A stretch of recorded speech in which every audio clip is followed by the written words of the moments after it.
It's Brian Preston, the money guy.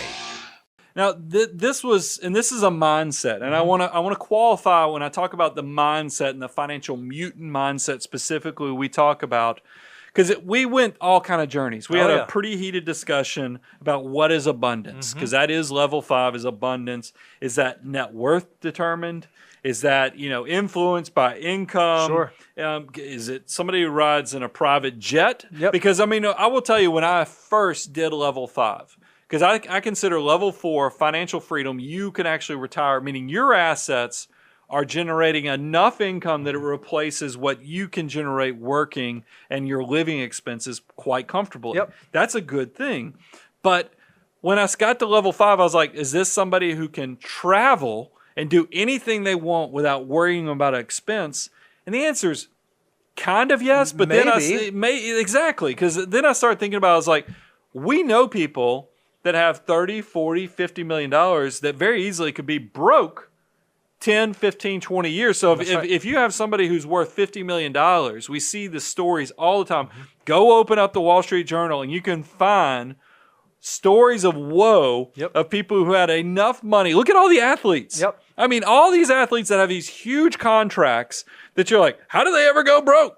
They go broke. They go broke. And it's because, so it can't be a net worth or a number. It has to be a mindset, because too many people that are wealthy go broke. Well, then you think about, okay, if it's a mindset, is it just they had a number in their head and they reached it and now that's a level of affluence? No, it's even bigger, because here's what you couldn't, it has to be a mindset in the way your worldview processes and views the use of money, because there's just too many rich people that are sad. That are way unhappy. There are too many sad. And a lot of you guys are like, oh, you can get just a little bit of cheese with that wine, because I'm not going to feel sorry for these rich people. But it is. I mean, take these stats into effect.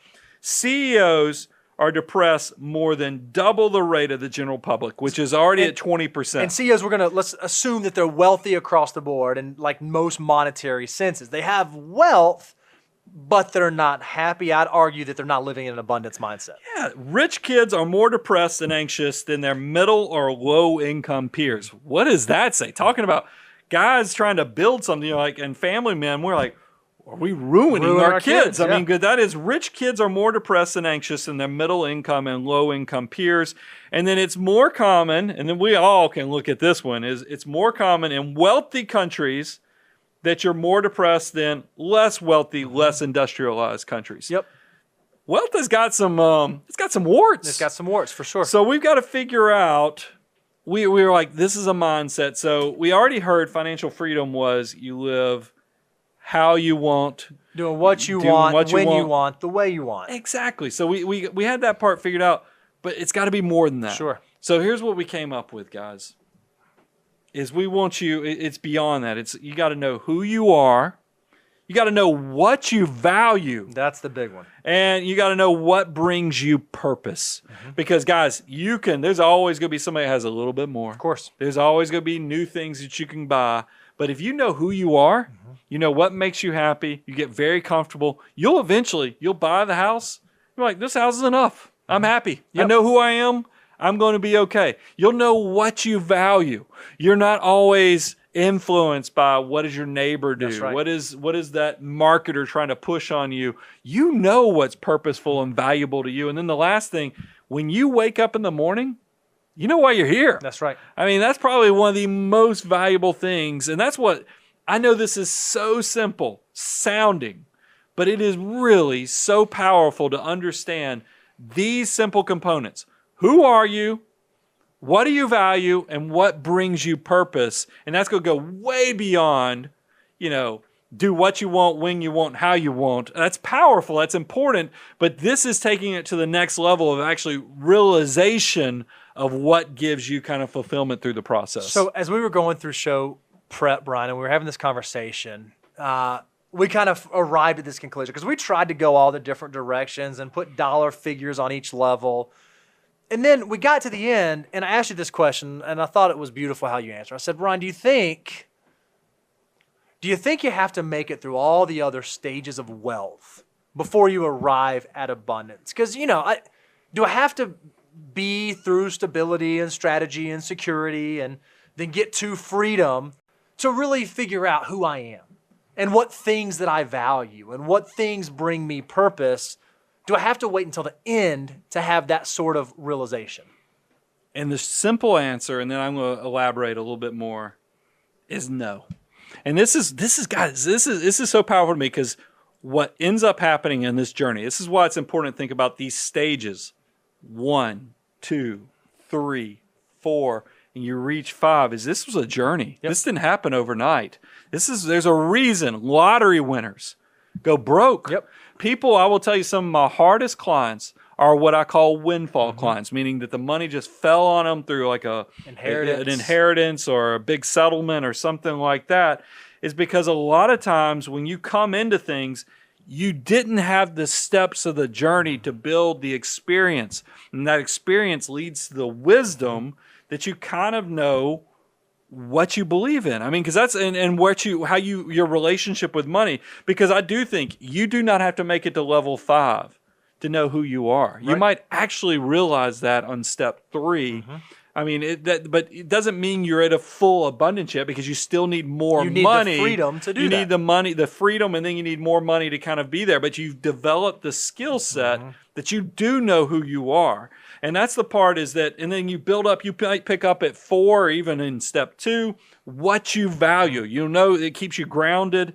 And it's those things, because there will come a point where, look, I've had this, as my income goes up, like, when do you quit moving the goalposts on what type of neighborhood or house I live in? Because I will tell you, every time I keep going to a nicer house, the cost of getting somebody to repair or paint or clean, they charge you based upon what they think you have. Yep. I mean, so it's and plus you realize nobody cares what house you live in after a certain point. I mean, yes, there might be a wow factor for a little bit, but you still have to pay for it. You have to pay that HOA fee. Yep. You have to pay the bigger utility bill, the bigger insurance, the bigger property taxes.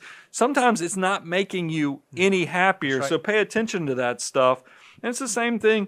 Is your car nice enough? I mean, you know, I could go buy about any car out there, but just because you can doesn't mean you do. And I think it's because it's this level of abundance that you reach this stage that you don't, that's not who you are. That's not what your purpose was. What I love, Brian, is that stages 1 through 4 are really logistics. They're operational. They are blocking and tackling. They're kind of getting there.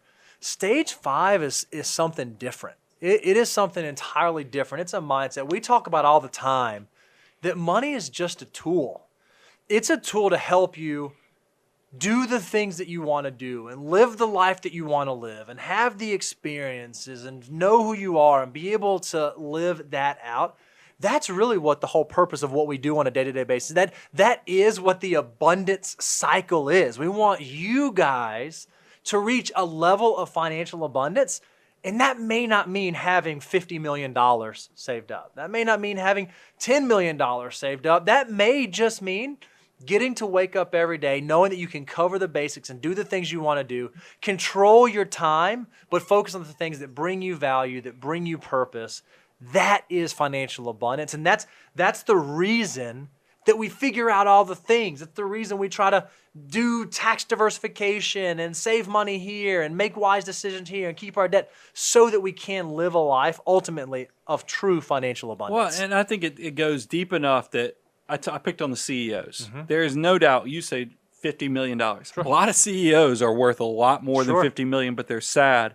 If you can respect the mindset and the building of knowledge and wisdom, you will avoid a lot of the negative stuff, because you will have purpose. And that's what I kind of close it out with this. I want you to kind of, the closing point I want to make on abundance, which is level 5 of stages of wealth, is slow down and appreciate all the great blessings we all have.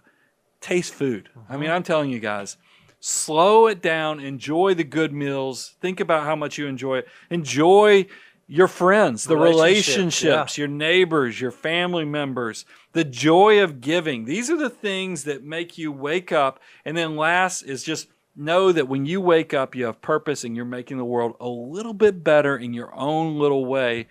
Guys, that's abundance. And that's what we're trying to live out. That's what we're trying to create. And that's why we have this abundance cycle, is that we know, and Bo said it, money is a tool. But a lot of people try to make it a lot more than that. They try to fill in holes. They try to fill in emptiness. And that's why I do think people reach all the pinnacle of success and they're still sad, depressed.